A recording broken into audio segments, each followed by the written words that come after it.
Now, have you heard of the Young Urban Arts Foundation? It's all to help young people when they've got maybe not enough to do. Summer holidays are a sort of an awful time, aren't they, for sort of lounging about and not knowing what to do. Anyway, they've commandeered a bus to tour around and to help young people learn about the art of sound production, lyric writing, vocal skills. The aim to build confidence and steer them away into something positive and away from any negative influences. Well, Kerry O'Brien is the Chief Exec of the Young Arts Urban Foundation and is here. Really good to see you. Look, I mean, first, from the offset, this just sounds really positive. Because, you know, young people particularly have a love of music. So to get them involved in that, a bit behind the scenes of all that, sounds really good.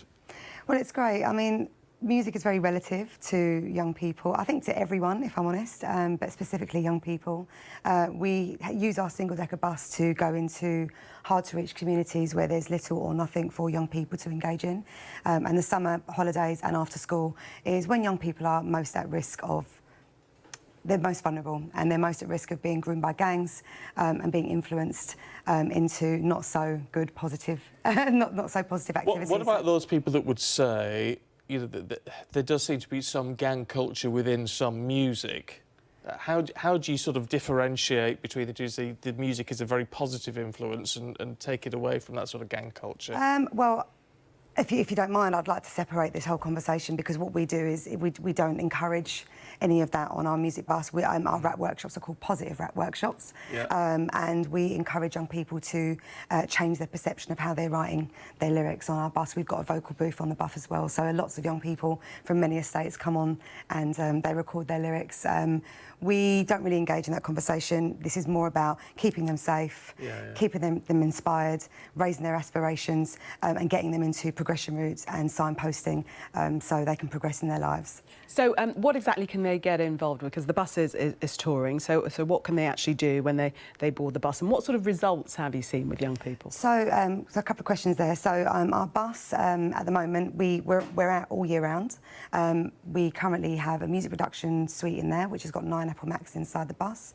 We have a vocal booth, recording facilities, but also outside of the bus we have youth, you know, high quality youth activities as well to engage young people, like DJ skills, lyric writing. We do street dance and we do visual arts. So we're like a pop-up hub for young people to engage in.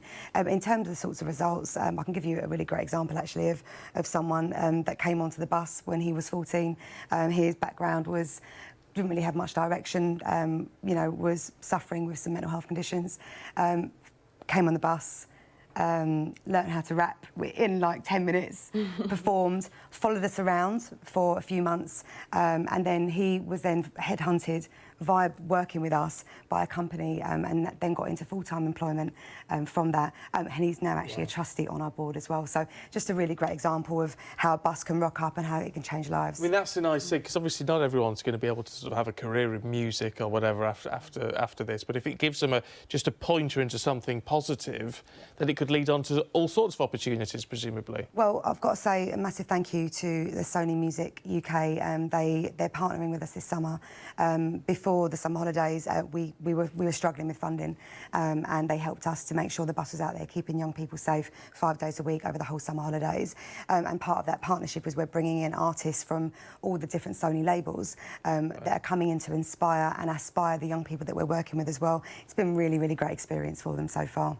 And you've been going for quite a while, haven't you? This is your 10th anniversary this month? It's our 10th anniversary this month, yes. Yeah. So well, that's an awful lot of people then that you've helped along the way, which is just an inspiring thing in itself. 18,000 young people. Wow. Over the past 10 years. And just speaking about our anniversary, we have got an annual fundraiser if anyone wants to join us on the 11th of September, being hosted by PRS in King's Cross as well. So that'd be great. We're really excited about it. It's really good. Look, really good to talk to you this morning, Kerry. Thank you very much indeed. You're welcome. Thanks.